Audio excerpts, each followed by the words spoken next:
Yo, what's up, everybody? I just wanted to make a quick build guide here for the upcoming .9 Convergence patch. We're playing Primalist Druid. I'm level 89, and I'm going to talk about the SwarmBlade Swarm Strike Bleed build. This is a hardcore build, and so it's super tanky. It's got lots of damage. We're scaling bleed damage. We've got lots of bleed on hit, and we're just going to get right into it here. So I think this build is pretty cool because a lot of people, this build is kind of the same, but there's a bunch of different takes on it. And my personal take is this build where we're focusing a lot on just the Swarm Strike ability here. So Swarm Strike basically, is a AOE melee attack, and the hit damage is important, but what we're really after here is just having really huge AOE, and we're using that huge AOE to apply a bleed damage ailment to all the enemies that we run by. So every tick of this swarm creates, makes a big AOE around you, and when the ticks go off, it applies like a melee hit. It's like a melee hit as far as it calculates. So the whole idea behind this build is we want to get like a really big AOE going, and the way we do that is having all these little minions around us, and we swarm strike them, which gives us a larger AOE around us. The more locusts that you consume with your swarm strike, the bigger the AOE. And we just run by everything, just do damage to it, and kill everything, as you can see. So it's really tanky, and the only thing we really care about is keeping up our swarm strike. It's like all of our damage. We do have other things going on in the build, such as Tornado, and we also have Maelstrom on Dive. And so these things give us some really good quality of life stuff, but the main damage here is just bleed damage and having Swarm Strike going all the time. So one thing you want to avoid is like losing your minions here. You don't want them to get too far away from you. You pretty much just want to make sure your minions are always following you. The way you do that is just make sure you kill everything. So right now, oh my god, I think we have something like spawning additional minions right now. But the idea here is you just basically want to make sure these pink little winged minions are in your vicinity at all times, whether you go to them or they come to you. See, right now they're killing mobs behind us, so we got to go back here a little bit and pick these guys up and get them back in our swarm. So yeah, you really want to make sure you're killing everything as you're moving. You don't really want to leave anything behind, because when you do, just like there, they go back and start attacking it. So that's one of the annoying things about this build, but beyond that, everything else about this build is really just a joy to play. So yeah, I wanted to just quickly show a gameplay footage here, and just remember the biggest important thing is we're not summoning hives necessarily. You can summon hives, but you don't necessarily have to keep the build going because of the way we allocate points.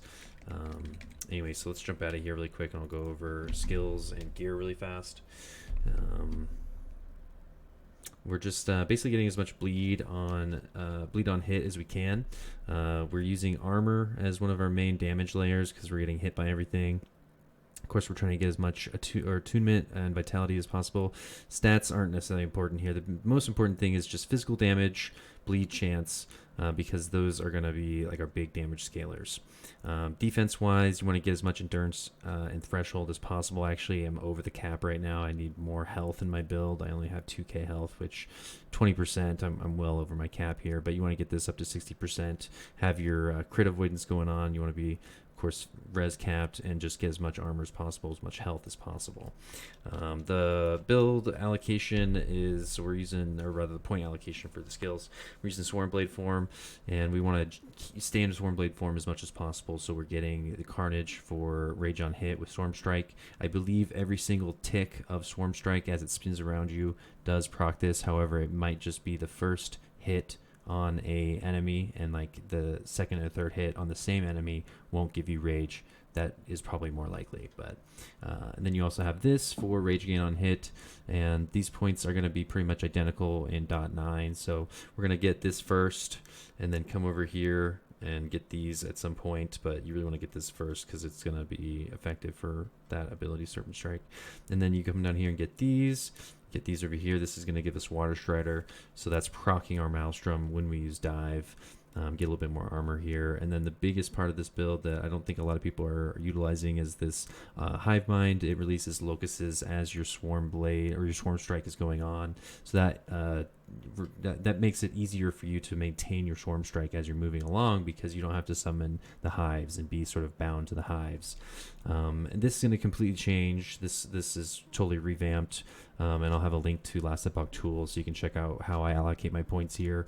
But this isn't super important. This is just going to give us quality of life and single target damage, and proc our tornado, which is also going to give us more quality of life and single target damage.